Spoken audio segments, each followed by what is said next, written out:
자, 오늘 말씀은 예레미야 29장 11절에서 14절의 말씀 본문이고요.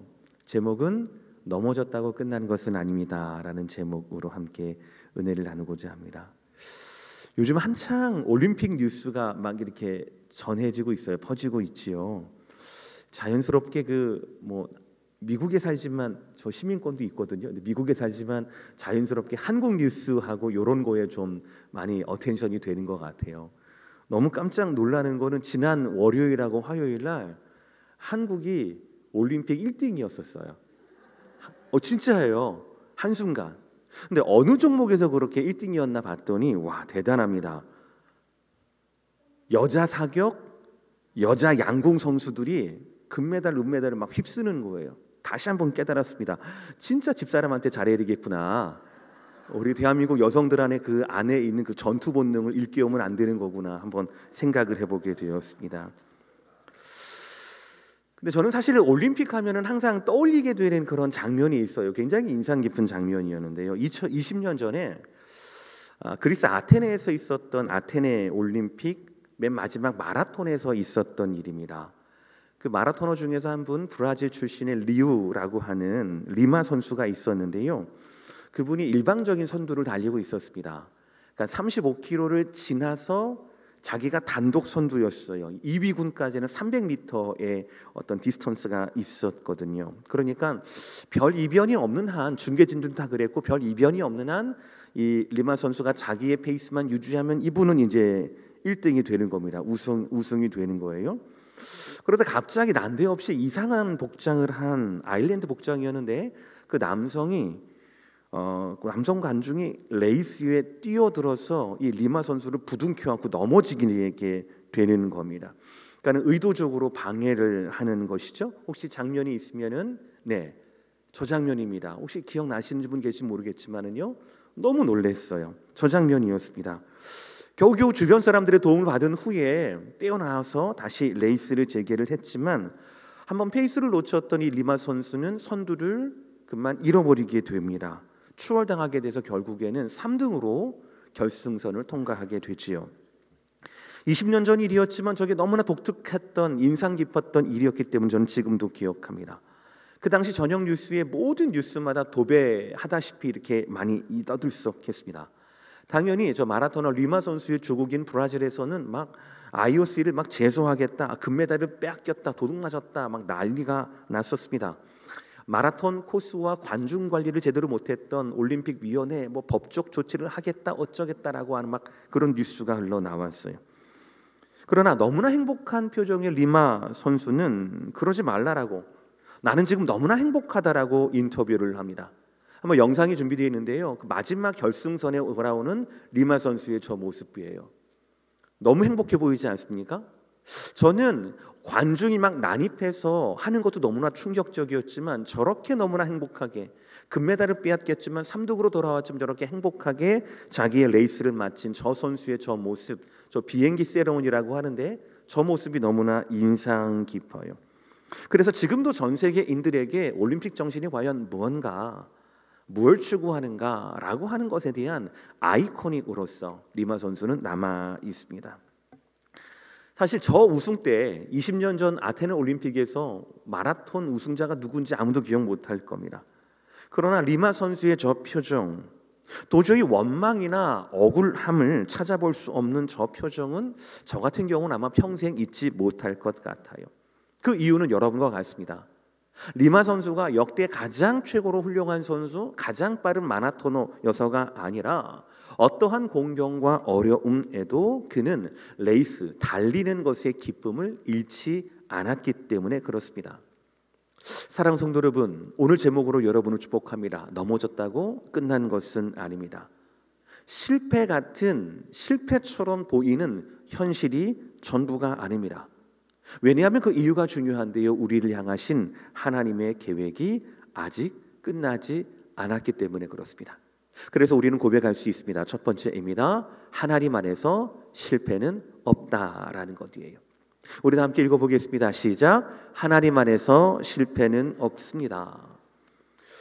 오늘 본문이 예레미야 29장은요, 유대라고 하는 나라가 망했습니다. 이미 그리고 바벨론으로 몇 명 아주 귀족이라든지 다니엘 같은 그런 분들, 미래의 자원이 될 만한 젊은이들, 똑똑한 사람들, 엘리트들이 이미 바벨론으로 포로로 잡혀왔어요. 그래서 예루살렘에 남아있던 에레미야 선지자가 바벨론으로 포로로 잡혀갔던 자들을 향하여 쓴 눈물의 편지가 바로 오늘의 말씀입니다.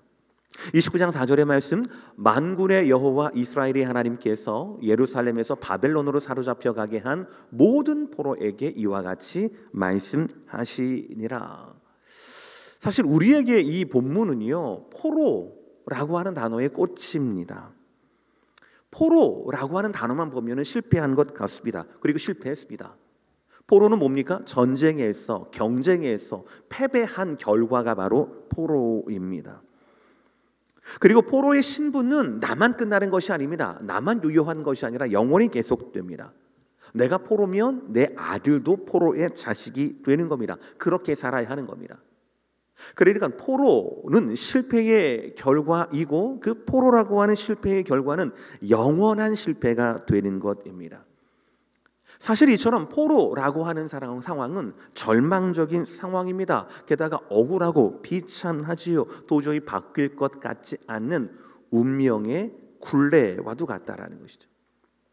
그런데 여러분, 바벨론으로 잡혀가는 것, 바벨론으로 포로가 되는 것, 모든 것이 이 모든 일의 주체가 누구입니까?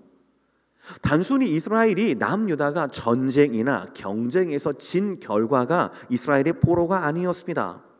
말씀을 다시 정신 차려서 보니까 만군의 여호와 이스라엘의 하나님께서 행하신 일이었습니다. 다시 4절을 보여주세요. 만군의 여호와 이스라엘의 하나님께서라고 되어 있어요. 그러니까 그들을 포로로 만드신 것도 하나님이시고 포로된 그들에게 말씀을 보내시는 것도 하나님이십니다. 우리가 보기에는 완벽한 그리고 영원한 실패, 패배자 같은 이 포로된 이스라엘 가운데 하나님은 그들에게 말씀을 주실 뿐 아니라 이미 끝나버린 그들 가운데 사명을 주십니다. 이게 놀라운 사실이에요. 7절의 말씀 다 함께 읽겠습니다. 시작. 너희는 내가 사로잡혀 가게 한 그 성읍에 평안을 구하고 그를 위하여 여호와께 기도하라. 이는 그 성읍이 평안함으로 너희도 평안할 것임이라. 저는 이 말씀에서 놀라운 사실을, 진리를 깨닫습니다. 절대 포로의 입장에서 어떻게 평안이 있을 수가 있겠습니까? 억울할 텐데요. 영원히 실패자일 텐데요. 그런데 하나님께서 직접 그들을 포로로 만드셨음에도 불구하고 당신께서 만드신 그 포로된 이스라엘 가운데 말씀을 주셔요. 사명을 주십니다. 평안하라, 평안을 위해서 기도하라 라는 것이에요. 그런데 이들의 평안의 목적을 보시길 바랍니다. 기도하기 위하여 평안하라 라는 말씀인 거거든요. 사랑하는 성도 여러분, 만약에 저와 여러분의 삶의 목적이, 저와 여러분의 이 땅에서의 삶의 목적이 안정, 풍요, 평안, 일반적으로 우리가 말하는 행복이라고 한다라고 하면, 그것이 저와 여러분의 삶의 유일한 목적이다라고 하면 가장 복된 인생은 어떤 인생입니까? 예수의 복음을 받아들이고 난 후에 내가 하나님의 자녀가 되었다라고 하는 성령의 확신을 확인하고 난 후에 하나님이 불러 올라가시는 인생이 가장 복된 인생일 겁니다. 그렇죠? 근데 왜 아무도 아멘을 안 하세요?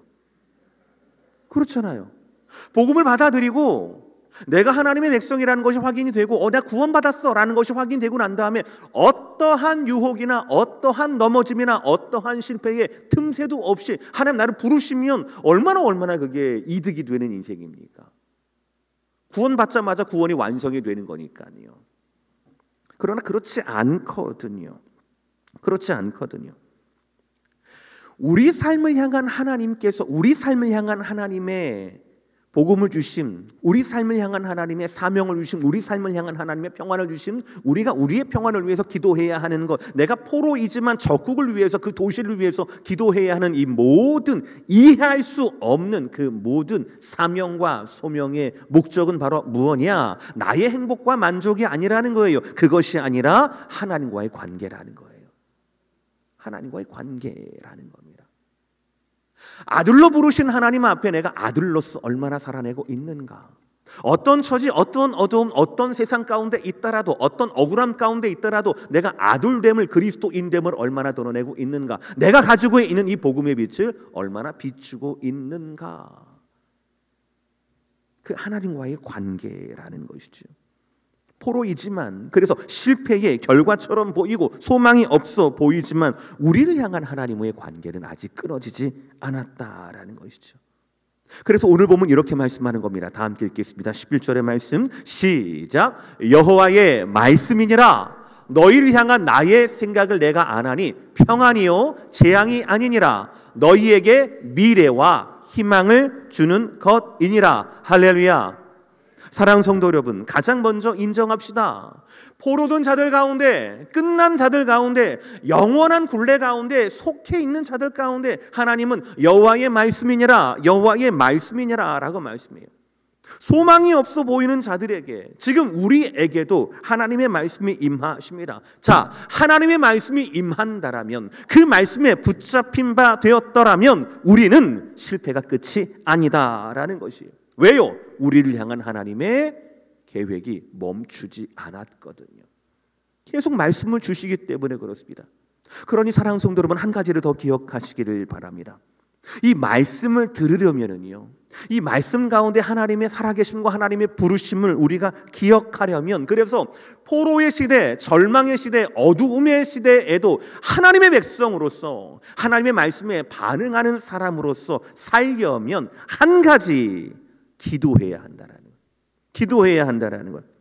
기도로 말씀을 확인하는 삶. 따라합시다. 기도로 말씀을 확인하는 삶. 바로 이것이 우리가 넘어져도 그것이 끝이 아닌 다시 일어설 수 있는 성도의 능력이 된다라는 것이죠. 그래서 두 번째, 우리는 기도만큼은 실패해선 안 된다라는 사실이에요. 기도만큼은 실패해서는 안 됩니다. 12, 13절의 말씀 제가 있습니다. 눈으로 쫓아오세요. 너희가 내게 부르짖으며 내게 와서 기도하면 내가 너희들의 기도를 들을 것이요 너희가 온 마음으로 나를 구하면 나를 찾을 것이요 나를 만나리라. 할렐루야. 기도하면 하나님이 응답하신다라는 이 하나님의 은혜는 값을 매길 수 없어서 공짜라고 할 수 있겠지만 자동적으로 얻어지는 은혜는 아니다라는 것을 여러분 꼭 기억하셔야 합니다. 가만히 있다라고 해서 내가 포로니까 당연히 하나님의 은혜가 임하겠지, 아닙니다. 절대 그렇지 않습니다. 하나님은 포로된 자들 가운데 명령하셔요. 기도해라, 구하라, 나를 구하라 라고 명령을 하셔요. 그렇게 기도해야, 하나님을 찾아야 하나님을 만날 것이다 라고 말씀을 하십니다. 그렇습니다, 여러분. 우리는 전쟁에서 실패할 수 있습니다. 경쟁에서 뒤떨어질 수 있습니다. 그래서 이 세상에 포로의 신세가 될 수는 있습니다. 그러나 그것이 실패는 아닙니다. 영원하지도 않습니다. 그러나 단 한 가지, 기도만큼은 실패해선 안 돼요. 왜냐하면 기도가 성도의 모든 것이기 때문에 그렇습니다. 우리의 평안과 행복이 아니라 하나님과의 관계라고 말씀드렸습니다. 이 하나님과의 관계를 확인할 수 있는 길은 기도밖에 없기 때문에 그래요. 그래서 100년 전 기도의 대가라고 하는 이엠 바운스라고 하는 분은 이렇게 말씀을 하셨습니다. 기도는 하나님의 일을 이루기 위한 가장 강력한 무기이다. 기도에 실패하면 모든 것에 실패한다. 기도는 생명줄입니다. 붙들지 않으면 어떻게 된다고요? 죽고 만다라는 것이죠. 기도는 생명줄입니다. 그래서 붙들지 않으면 어떻게 된다고요? 죽고 만다라는 거예요. 기도만큼은 실패해서는 안 된다라는 것이에요. 그런데 왜 여러분, 전능하신 그 하나님께서 왜 우리에게 이렇게 애타게 기도하라 명령하고 요청하실까요? 혹시 저와 여러분의 기도 가운데 어떤 특별한 능력이 숨겨 있어서 그런 건 아닐까요? 아니면 하나님이 아무리 행하시고 싶어도 우리의 기도에 허락이나 동참이 없으면 하나님이 옴짝달싹 못하고 못하시는 거니까 하나님의 능력이 어떤 제한이 걸려서 그런 것일까요? 아닙니다. 그렇지 않습니다. 그건 우리의 착각입니다. 하나님은 기도를 통하여 우리에게 기회를 주시는 거예요. 뭐라고요? 기회를 통하여 우리에게 기회를 주신다고요. 오늘 말씀처럼 우리가 포로되었지만 하나님께 부르짖고 하나님께 와서 기도하면 하나님의 전능의 능력이 펼쳐지는 그 역사 속으로 우리를 초대하셔요. 그리고 그 역사와 함께 동참할 수 있는 기회를 주신다라는 것이죠. 기도는 누구만 합니까? 깨어있는 성도만 할 수 있습니다. 깨어있는 성도만이, 기도하는 성도만이 하나님의 눈이, 하나님의 마음이, 하나님의 손길과 하나님의 발걸음이 어디를 향하고 있는지를 알 수가 있거든요. 증거할 수가 있거든요. 그래야 동참할 수가 있거든요. 찬양할 수가 있거든요. 성경 공부를 할 때마다 제가 가끔씩 여쭤봅니다. 집사님, 장로님, 권사님, 기도 제목이 뭡니까? 라고 제가 여쭤봐요. 기도 제목은요, 세계 평화요, 남북 통일이요, 모든 사람들이 다 잘 살고 웃는 거요. 이러면 기도 호흡이 이미 멈춘 겁니다. 기도하지 않는다라는 증거예요. 여러분, 기도가 생명줄인데 그 생명줄을 놓치면 우리는 떨어지고 죽고 마는데, 우리의 죄성이라는 중력과도 같은 우리의 죄성에 우리가 휩쓸리고 마는데, 다시 한번 말씀드리다 간곡히 말씀드려요. 다른 것엔 실패해도 기도에 실패하면 안 되는 겁니다. 여러분, 다시 한번 기도의 생명줄을 잡고 놓치지 않는, 거기에서부터 하나님을 만날 수 있는, 그래서 기도의 생명줄로부터 이 세상을 걸어서 올라갈 수 있는 저와 여러분 되시기를 주의 이름으로 축복합니다. 그런데 문제는 뭐예요? 우리는 약하다라는 것이에요. 우리는 실수합니다. 실패도 하지요. 그리고 크게 넘어집니다. 어릴 때 넘어지면 일어서기 되게 좋았거든요. 쉬웠어요. 제가 가만히 생각해 봤어요. 제 생각해보고 우리 아이들 생각해 보니까 어릴 때 넘어지면은요, 앞만 봅니다. 툭툭툭 털고 또 왜 놀아야 되니까. 예. 근데 크고 난 다음에 넘어지면 어떻게 되는 줄 알아요, 여러분들? 뒤를 봅니다. 예, 뭐 돌뿌리가 있나, 뭐 함정이 있나, 아니면 뭐 움푹패인 데가 있나 라고 하면서 내가 넘어진 거 탓을 하려고 합니다. 그게 우리 약함이에요. 우리가 넘어지게 되면, 실수하고도 하고 실패하게 되면 그 자체는 아무것도 아니에요. 그런데 우리 마음이 상합니다. 누군가 원망할 사람을 찾으려고 합니다. 희한해요. 약함 때문에 넘어지게 됐는데 그 넘어짐이 나에게 악함의 길을 열어주게 되는 거예요. 누구나 민 사람이 없나, 튀어나온 돌뿌리가 있지는 않나, 그 탓을 하려고 한다라는 것이죠. 이것이 우리의 현실이고 우리의 한계입니다. 그러니까 점점 하나님을 붙드는 기도하는 삶과는 멀어지게 되는 것이죠. 그러나 원래는 그렇지 않았다라는 거예요. 우리 모두는 원래는 하나님의 형상대로 지음을 받았어요. 목적이 있는 피조물이었습니다. 유일했죠. 유일하게 하나님과 교통하는 관계, 그런 존재였습니다. 그리고 하나님으로부터 권위를 위임받은 존재였습니다. 그러니까 우리는요, 좀 넘어지면 누구를 탓하려고 하고 상황을 탓하려고 하는 지금 우리의 현실과 한계를 벗어나서 원래 우리에게 디자인되었던 하나님의 그 관계를 회복해야 합니다. 끊임없는 죄의 유혹과 그 결과인 사망에서 자유하여야 합니다. 이 은혜는 우리 스스로 얻을 수가 없습니다. 오직 예수 그리스도를 믿음으로만 얻을 수가 있다라는 것이죠.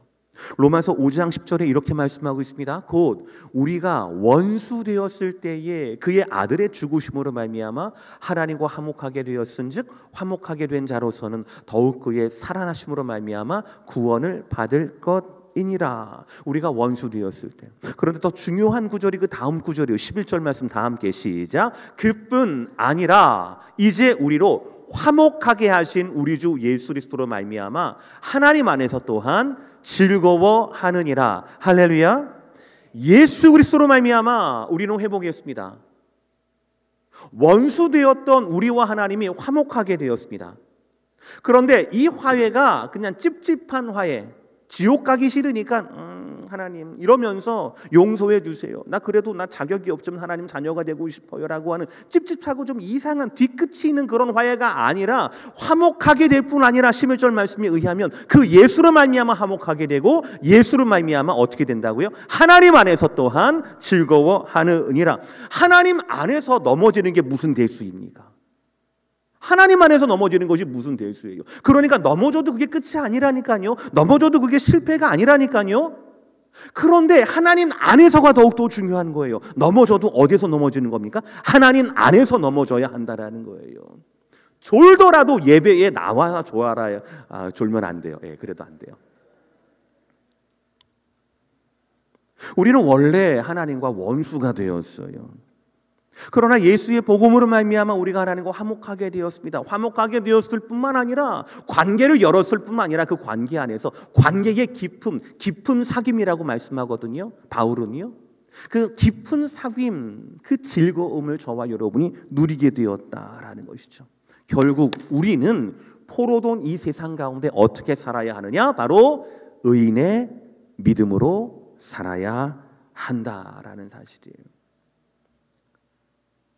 어쩌면 우리 그리스도인은 이 세상에서 포로된 유대와 같습니다.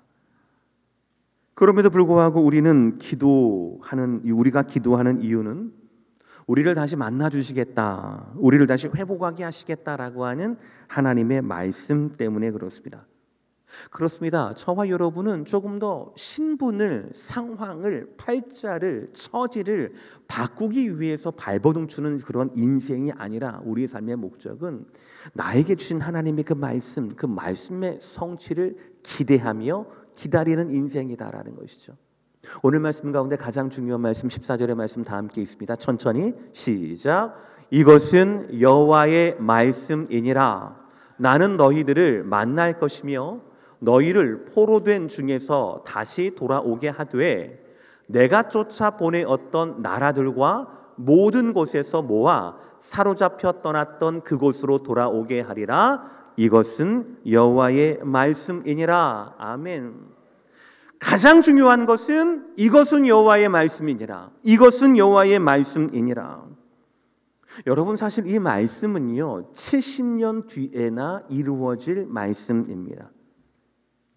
지금 말씀을 듣는 세대는 이루어지지 않을 일들이에요. 그러나 상관없습니다. 왜요? 의인은 상황으로 살지 않기 때문에 그렇습니다.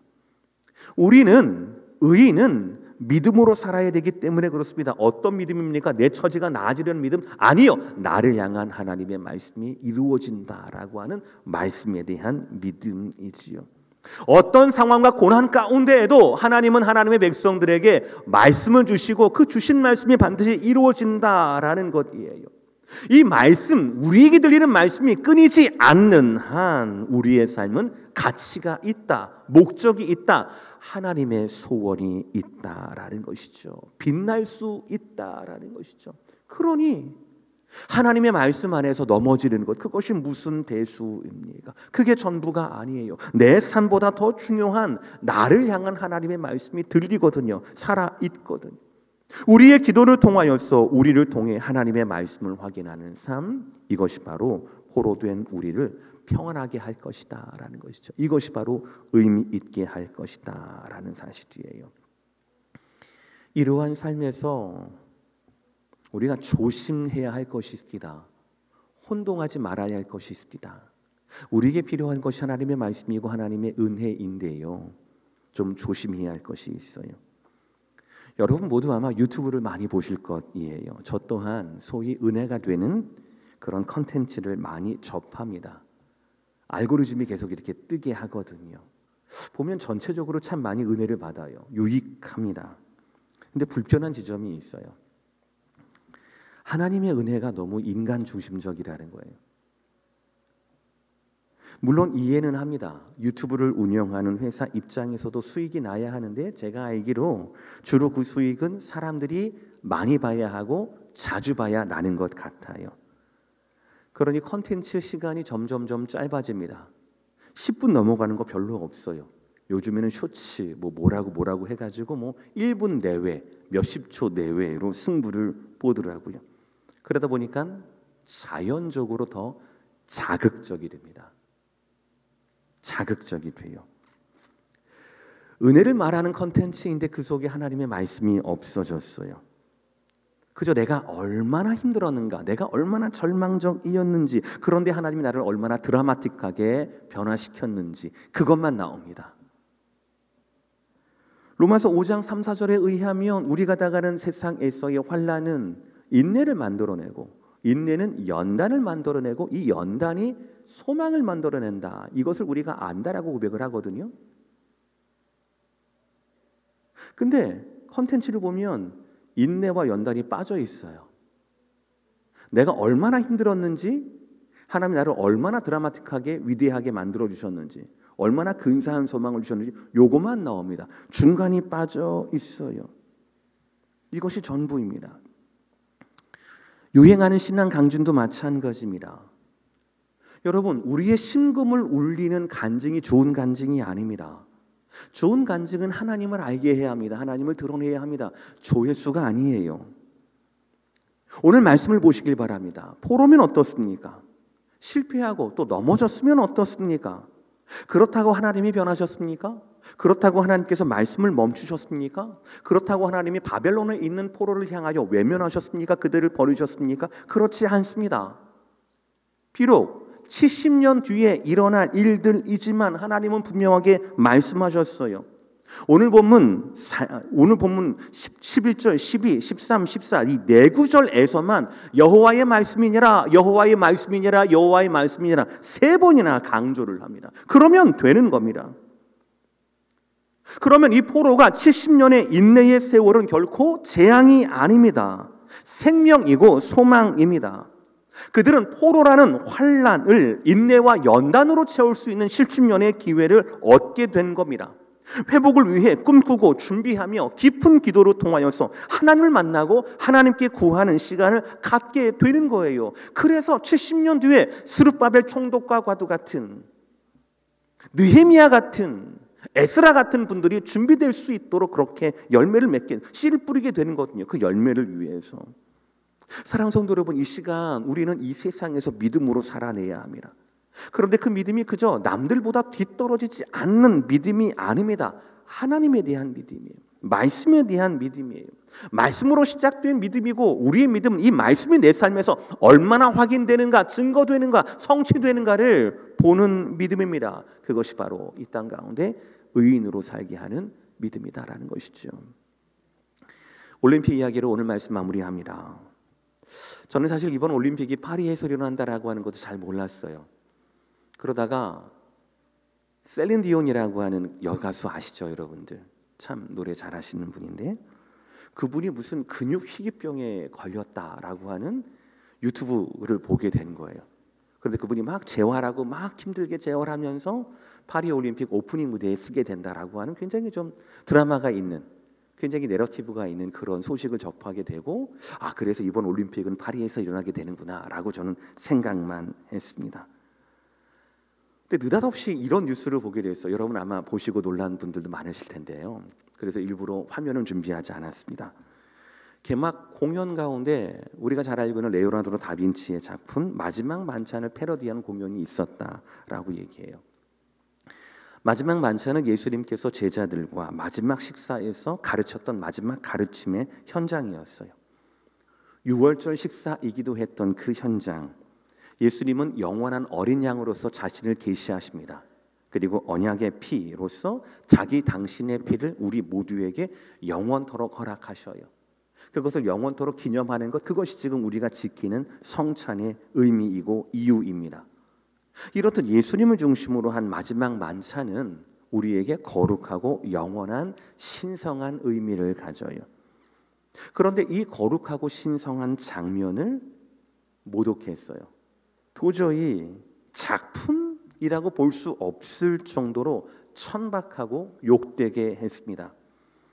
거기 가슴을 드러난 어떤 여성을 가운데 배치해서 예수님이라고 분했고, 12사도들은 하나같이 트랜스젠더나 여장 남자들로 표현이 됐습니다. 실시간 전 세계 20억 명이 시청했다라고 하는데 정말 죄송합니다. 최악 중에 최악이었어요. 그런데 여러분, 그게 아니라 오늘 메시지는 이겁니다. 저는 그것이 특별하다고 생각하지 않습니다. 특별히 악하다, 좀 놀래기는 했지만 특별히 악하다고 생각하지 않습니다. 저는 이 세상의 모습, 복음에 대한 그들의 스탠스를 그대로 보여줬다. 오히려 프랑스니까 더 레디컬하게 보여줬다라고 생각을 합니다. 그래서 분노하지만 절망하지 않습니다. 왜입니까? 이 세상에서 우리는 오늘 말씀에 의하면 포로된 백성입니다. 이 세상에서 우리의 정체성은 뭡니까? 70년을 기다려야 할 예수의 재림과 예수의 그 재림을 통하여서 지금 하늘과 지금 땅이 아니라 새로운 하늘과 새로운 땅을 기다리는 그런 자들입니다. 남은 자들입니다. 그래서 분노할 것은 올림픽위원회에 분노할 것이 아니라 사실은 이 세상 가운데 분노를 해야 합니다. 더불어 저는 믿습니다. 분노가 저와 여러분의 사명이 아니라고 믿습니다. 분노가 아니라 포로된 자들 가운데 바벨론에 분노하라고 말씀하지 않잖아요. 그를 위하여 기도하라라고 얘기하지 않습니까? 저와 여러분의 사명은 무엇입니까? 말씀과 기도입니다. 포로된 자들에게 눈물의 선지자 예레미야를 통하여 말씀하신 하나님의 그 마음을 품어야 합니다. 이것은 여호와의 말씀이니라 라고 3번이나 말씀하시면서 그 말씀 한 구절 한 구절이 내 처지보다 내가 사는 세상보다 더 말씀이 크게 보여야 한다. 그것이 우리의 사명이다라는 것이죠. 여러분 다시 한번 오늘 말씀을 기억하십시오. 이미 포로된 자들 가운데 절망의 상황에 넘은 자들 가운데 하나님은 말씀하셔요. 내 생각은 재앙이 아니야. 내 생각은 평안이야. 생명이야. 미래야. 소망이야. 희망이야. 내가 어디에 있든지 부르짖으면 내가 올 것이고 내가 들을 거야. 나를 만날 거야. 내가 행할 거야 라고 말씀을 하세요. 여러분과 하나님과의 사이가 말씀과 기도로 연결되어 있다라면 얼마든지 넘어져도 괜찮습니다. 여러분 혼자가 아니에요. 아직 끝나지 않았기 때문에 그렇습니다. 반가운 뉴스가 있습니다. 4년 뒤 올림픽이 LA에서 열린대요. 우리 동네에서 열린다라는 겁니다. 그것도 소망인 것 같아요. 지금부터 기도하고 준비해서 우리의 다음 세대를 우리와 더불어 잘 성장시켜서 하나님의 영광이 올림픽 개막식이든 폐막식이든 어디에서든지 교회 안이든 교회 밖이든지 간에 우리의 자녀들을 통하여서 우리를 통하여서 드러내도록 기다리는 것, 인내하는 것, 그것을 소망으로 갖는 것, 그 꿈을 가져야 할 것입니다. 그 꿈을 품고 전해야 할 것입니다. 하나님은 하시기 때문에 그렇습니다. 사랑하는 성도 여러분, 하나님 안에서 넘어졌다고 끝난 것 아닙니다. 하나님을 더욱더 강하게 붙들 수 있는 저와 여러분 모두가 되시기를 주의 이름으로 축복합니다. 기도하겠습니다.